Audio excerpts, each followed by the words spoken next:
की उदयपुर चाकूबाजी मामले से निकलकर आ रही है, जहां पर घायल छात्र का इलाज एक तरफ जारी है, लेकिन इस बीच में घायल छात्र के जो परिजन हैं और समाज के लोग रवाना हुए हैं। दरअसल मुखर्जी चौक से एमबी हॉस्पिटल के लिए जो उसके परिजन हैं और जो तमाम लोग हैं वो एमबी हॉस्पिटल के लिए रवाना हुए। मुखर्जी चौक में एसपी सहित पुलिस के आला अधिकारी मौजूद हैं।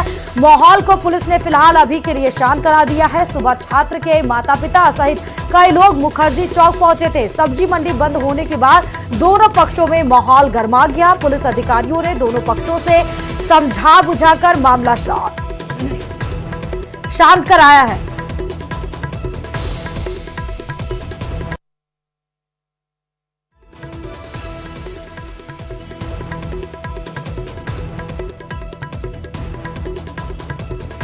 अपील है कि किसी अफवाह पर ध्यान नहीं दे। घायल छात्र का एमबी इलाज जारी है एमबी हॉस्पिटल में।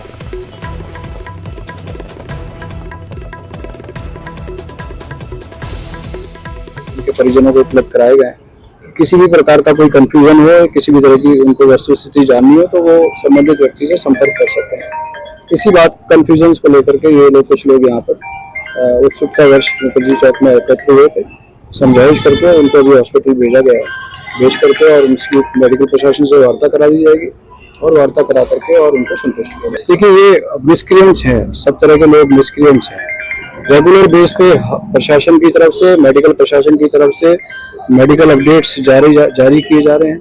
सभी अधिकारी, सभी मेडिकल प्रशासन के लोग सब और जिस क्षेत्र के जो भी जिम्मेदार लोग हैं, जनप्रतिनिधि हैं, लगातार बच्चे की स्थिति के बारे में अपडेट ले रहे हैं और जनता को भी अपडेट कर रहे हैं। उदयपुर में छात्रों में हुई चाकूबाजी के बाद आज फिर एक बार माहौल गरमा गया है। उदयपुर के मुखर्जी चौक में आज सुबह जब माहौल गरमा गया तो पुलिस के आला अधिकारी मौके पहुंचे और मामला शांत किया गया। हुआ यूं कि जब देवराज के परिजन और उनकी मां हॉस्पिटल पहुंची उसकी बच्चे की हालत जानने के लिए, तो किसी स्टाफ ने उनको बोल दिया कि 2 दिन बाद आना, अभी किसी स्थिति में कहने की बात नहीं है। तो ऐसे में जब वो आक्रोशित हो गए मां और परिजन, तो उसके बाद वो यहाँ सीधे मुखर्जी चौक में पहुंचे, जहां पर यहाँ पर जो सब्जी मंडी लगती है उस सब्जी मंडी को पहले बंद कराया। उसके बाद यहाँ के दोनों पक्ष जो है कि एक बार आमने सामने हो गए। हालांकि बाद में उदयपुर के पुलिस का आलाधिकारी मौके पर पहुंची और पूरा मामला शांत करवाया और समझे इसकी। उसके बाद काफी देर तक जो बच्चे की मां यहाँ पर धरने पे बैठ गई, परिजन धरने बैठ गए और लगातार जो कि आक्रोश जताते रहे। ये उदयपुर का मुखर्जी चौक है, जहाँ पर पूरा एक दूसरा पक्ष का यहाँ है, मस्जिद है, यहाँ पर दूसरा पक्ष यहाँ रहता है।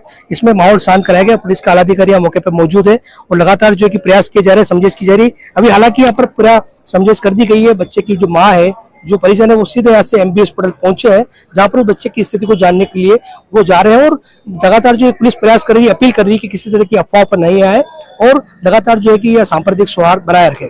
उदयपुर से कमलेश जखनी, न्यूज़ 18। और चलिए बड़ी खबर आपको बता रहे हैं। आरजीकर मेडिकल कॉलेज और अस्पताल में ट्रेनी डॉक्टर के रेप और हत्या के खिलाफ चल रहे विरोध प्रदर्शन की, जहां इस बीच कोलकाता पुलिस ने 7 दिनों के लिए भारतीय नागरिक सुरक्षा संहिता 2023 की धारा 163 लागू कर दी है। इसका मतलब यह है कि आरजीकर मेडिकल कॉलेज और अस्पताल के आसपास अगले 7 दिनों तब तक कोई धरना प्रदर्शन नहीं हो पाएगा।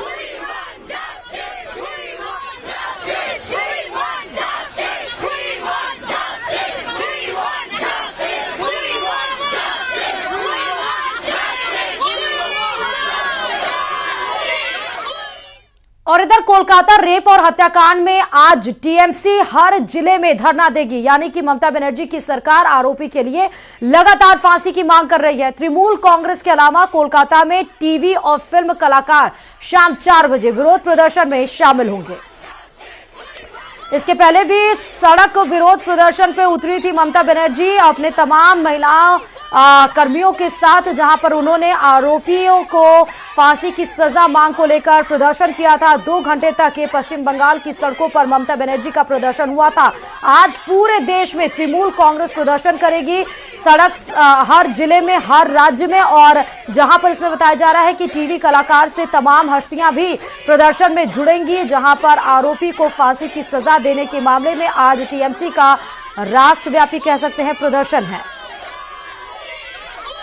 और वहीं बीजेपी नेता शुभेंदु अधिकारी ने बड़ा आरोप लगाया और कोलकाता पुलिस पर सवाल उठाए। कोलकाता पुलिस पर विस्तारा रिपोर्ट बदलने का आरोप शुभेंदु अधिकारी की तरफ से किया गया है। साथ ही दावा यह भी किया गया कि वारदात में कई लोग शामिल थे। इसके अलावा उन्होंने यह भी आरोप लगाया कि खून से सनी चीजें भी बदली गई।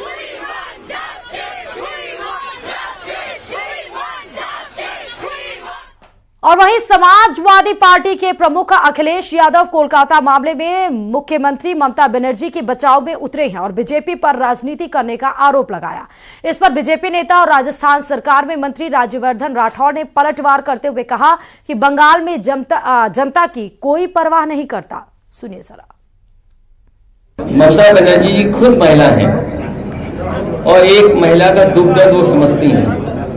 उन्होंने कार्रवाई की है और जो उनकी डिमांड थी सीबीआई या अन्य संस्था से जांच कराने का, वो भी फैसला सरकार ने लिया है। देखिए, अगर वाकई में पेन होता तो वो स्थिति को बहुत पहले संभाल लेते।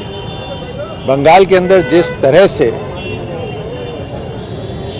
बार बार महिलाओं पर अत्याचार हो रहा है, अनेकों इंसिडेंट्स आ रहे हैं, ये सारे इंसिडेंट्स यही बतलाते हैं कि वहां पर जनता की कोई परवाह ही नहीं करता। उधर कोलकाता में डॉक्टर की रेप के बाद हत्या मामले में निर्भया की मां आशा देवी ने भी कई सवाल खड़े कर दिए। उन्होंने कहा कि निर्भया की मौत से हमने क्या सीखा, हमारे सिस्टम में क्या बदलाव आया, आज भी हम 2012 में ही खड़े हैं।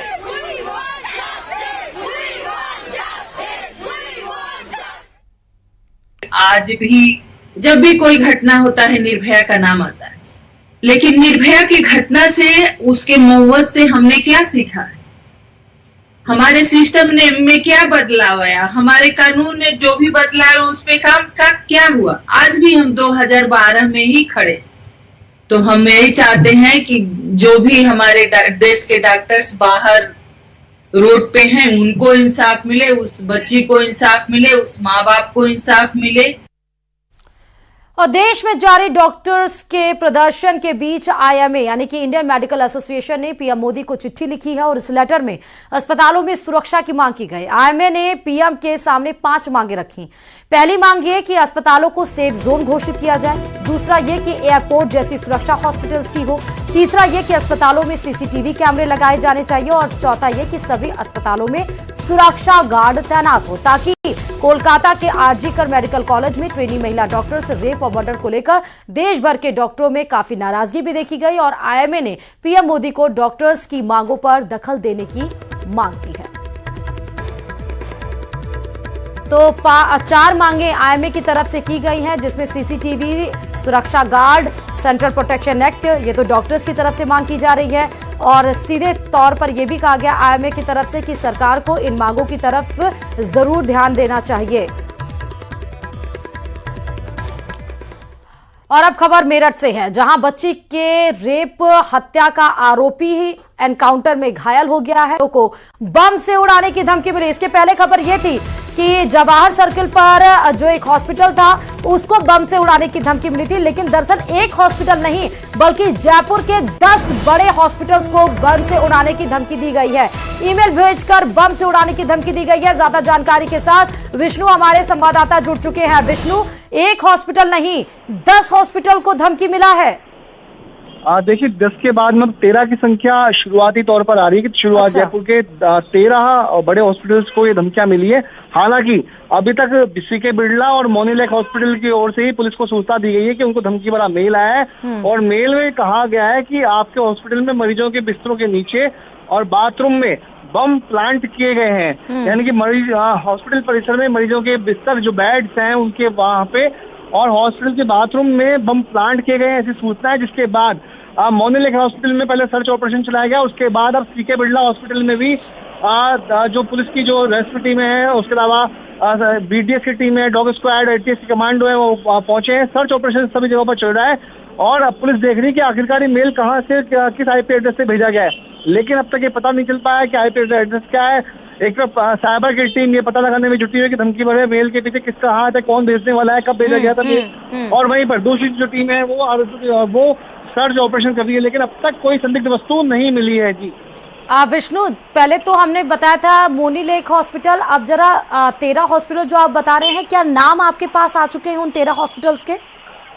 देखिए अभी के सूत्रों के मुताबिक ये खबर आई है कि 13 से ज्यादा हॉस्पिटल हैं जिनको धमकी भरा मेल किया गया है, लेकिन पुलिस की को 2 ही हॉस्पिटलों ने सूचना दी है, जिनमें सीके बिरला का नाम भी अब सामने है। तो सीके बिरला और मोनी लेक हॉस्पिटल की ओर से ही ये पुलिस को सूचना दी गई है कि उनको धमकी भरा मेल किया गया है।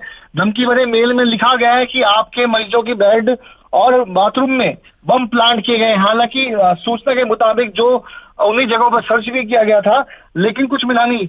और मेल में लिखा गया है, hi I placed bomb in the hospital building, the bomb are hidden under hospital beds and in bathroom, यानी कि हॉस्पिटलों में ठीक है विष्णु, नजर बनाए रखिए, आपसे अपडेट लेते रहेंगे खबर पर। बड़ी खबर आपको बताए थे, 13 से ज्यादा हॉस्पिटल्स में बम से उड़ाने का ईमेल दिया गया है और अब आपको सीधे उपराष्ट्रपति जगदीप धनखड़ प्रदेश का दौरा कर रहे हैं और देहदानी परिवार सम्मान और आभार समारोह में सीधे शिरकत की वो तस्वीरें आपको दिखा रहे हैं। मेडिकल व्यवसाय में जो एक तरीके से विकार आ गया है, some kind of a virus of commercialization,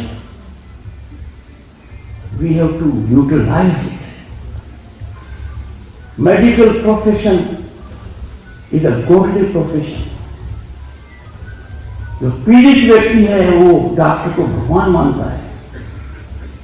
Covid के दौरान हमारे डॉक्टर, नर्सेस, कंपाउंडर्स ने, हेल्थ वार्डर्स ने दिखा दिया कि खुद के लिए जोखिम लेते हुए हमको बचाया है। उसमें से गिने चुने लोग जब विकार फैलाते हैं, we must expose them. They are heartless and not entitled to our sympathy. We cannot allow organ donation to be exploitation field of the vulnerable person for commercial gain or violent elements. We have to overcome it. एक बात याद रखना है, हमारी संस्कृति में दान का जिक्र नहीं किया जाता है। कई प्रकार के हम दान देते हैं, गोदान भी देते हैं, कन्यादान भी है, जमीन का दान भी है, बहुत देते हैं। पर इस दान को क्यों हम गुणगान कर रहे हैं? इसके गुणगान की आवश्यकता है, यह अलग किस्म का दान है। जितना गुणगान किया जाए कम है। वो एक ऐसा स्रोत है जो औरों को प्रभावित करेंगे। Nothing is more impactful than practising by example, not by preaching.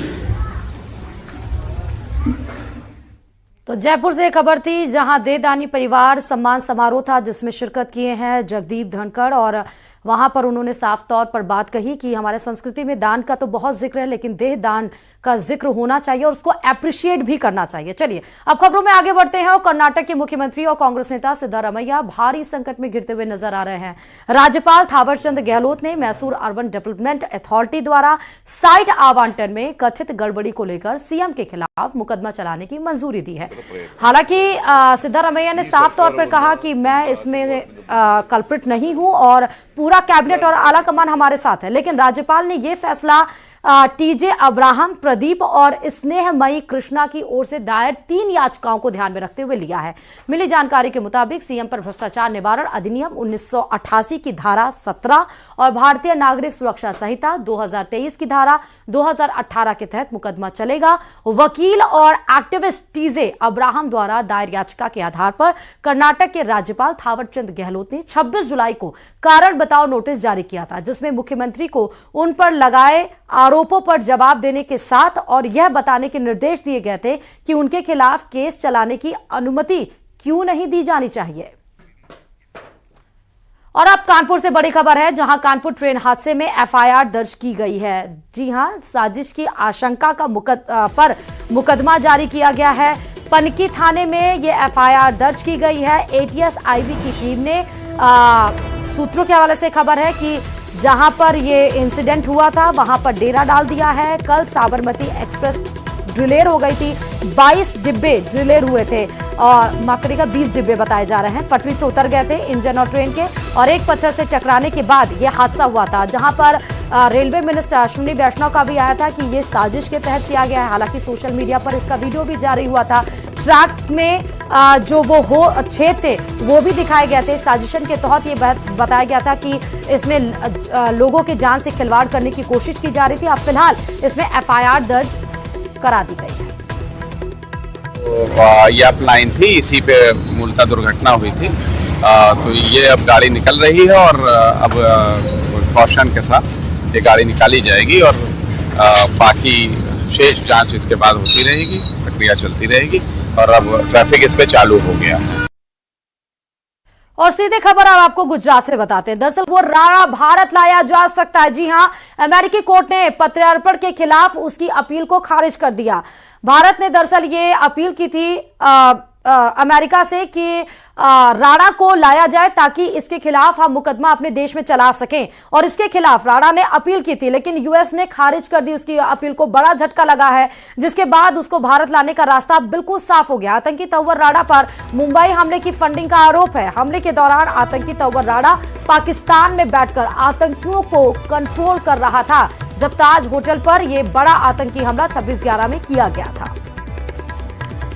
और वहीं पाकिस्तान से एक चौंकाने वाली खबर सामने ये आ रही है कि वहां लोगों के पास पैसे की इतनी किल्लत हो गई है कि वो अपना पेट भरने के लिए अपने बच्चों का सौदा करने लगे हैं। एक रिपोर्ट के मुताबिक मॉनसून में भारी बारिश के बाद अचानक बच्चियों की शादी के मामले बढ़ गए। बाढ़ से बर्बादी के बाद सिंध प्रांत में रहने वाले लोगों के लिए 2 वक्त की रोटी का जुगाड़ करना भी मुश्किल हो गया। हालात इतने बिगड़ गए कि पैसे के लिए लोग अपनी कम उम्र की लड़कियों की शादी का सौदा तक करने को मजबूर हो गए, और इसी वजह से वहां अचानक बाल विवाह के मामले बढ़ गए, जिस पर मानवाधिकार संगठनों ने भी चिंता जताई है। एक रिपोर्ट के मुताबिक पाकिस्तान में बाल विवाह के मामलों में कमी आ रही थी, लेकिन 2022 की विनाशकारी बाढ़ के बाद से इसकी दर फिर से बढ़ रही है।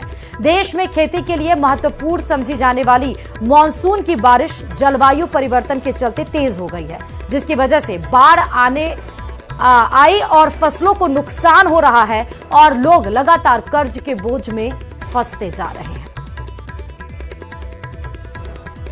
क्लाइमेट चेंज के असरात या फ्लड के बाद जो फिगर हैं वो एक साल में जो है ना 45 शादियां हुई हैं एक गांव में। सिर्फ वो 250 घरानों पे मुश्तमिल गांव है, और उनकी जो हालत यह है कि पिछले 3 महीनों में 15 शादियां हो गई हैं।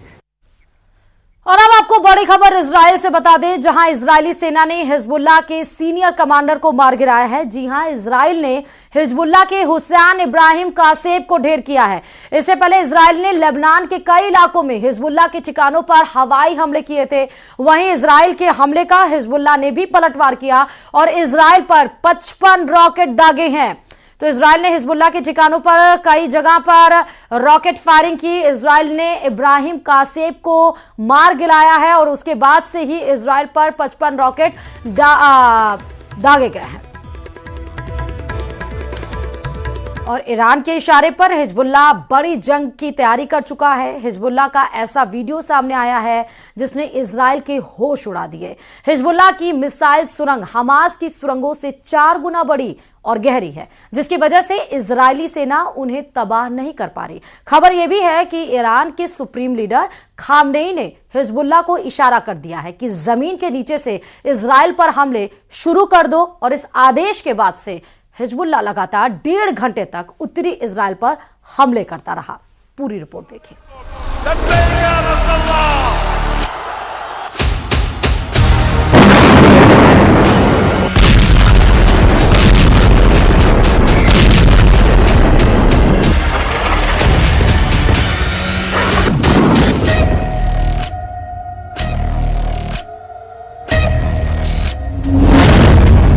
खामनेई का आदेश, हिजबुल्लाह ने खोली मिसाइल सुरंग।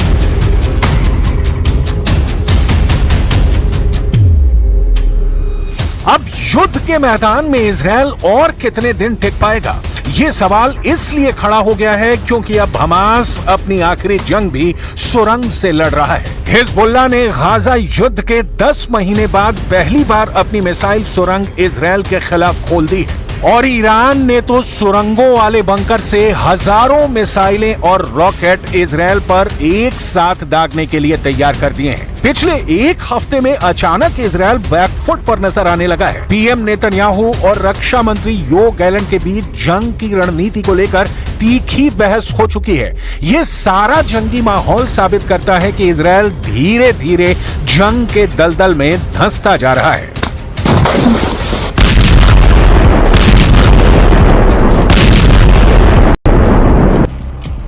चाहे गाजा युद्ध हो, चाहे हिजबुल्लाह से युद्ध हो या फिर ईरान से इजराइल की जंग हो, अभी तक इजराइल हमास, हिजबुल्लाह और ईरान पर भारी पड़ता नजर आ रहा था। लेकिन पिछले 7 से 10 दिन से देखा जा रहा है कि हिजबुल्लाह और हमास की तरफ से इजराइल पर बेहद सटीक और घातक हमले किए गए हैं। हैरानी की बात तो यह है कि इस बार इजरायली कमांडर्स भी यह मानने को मजबूर हुए हैं कि हमास और हिजबुल्लाह मिसाइलों और रॉकेट से हमले कर रहे हैं। इन खौफनाक हमलों के पीछे का एक ऐसा सच सामने आया है जिसने इजरायल की वॉर टीम के होश फाख्ता कर दिए हैं। पहली बार हिजबुल्लाह ने दिखाई मिसाइल सुरंग। जरा हिजबुल्लाह के इस वीडियो को देखिए जहां एक विशाल सुरंग में हिजबुल्लाह के खतरनाक लड़ाके घातक हथियारों से लैस दिखाई दे रहे हैं। वीडियो में हिजबुल्लाह के लड़ाके सुपर सोल्जर्स की तरह नजर आ रहे हैं। हिजबुल्लाह की सुरंगों की खास बात यह है कि ये लगभग 2 मंजिल ऊंची हैं। सुरंग में घातक मिसाइलें, रॉकेट भरे पड़े हैं।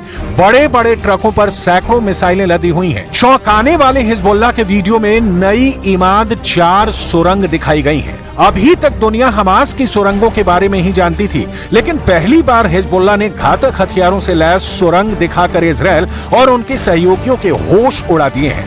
दावा किया जा रहा है कि ईरान के सुप्रीम लीडर खामनेई के कहने पर ही हिजबुल्लाह ने इजरायली सेना पर हमले तेज कर दिए हैं। हिजबुल्लाह चीफ हसन नसरल्लाह और सुप्रीम लीडर खामनेई के कहने पर हिजबुल्लाह ने पहली बार सुरंग मिसाइलें इजरायल पर हमला करने के लिए खोल दी है।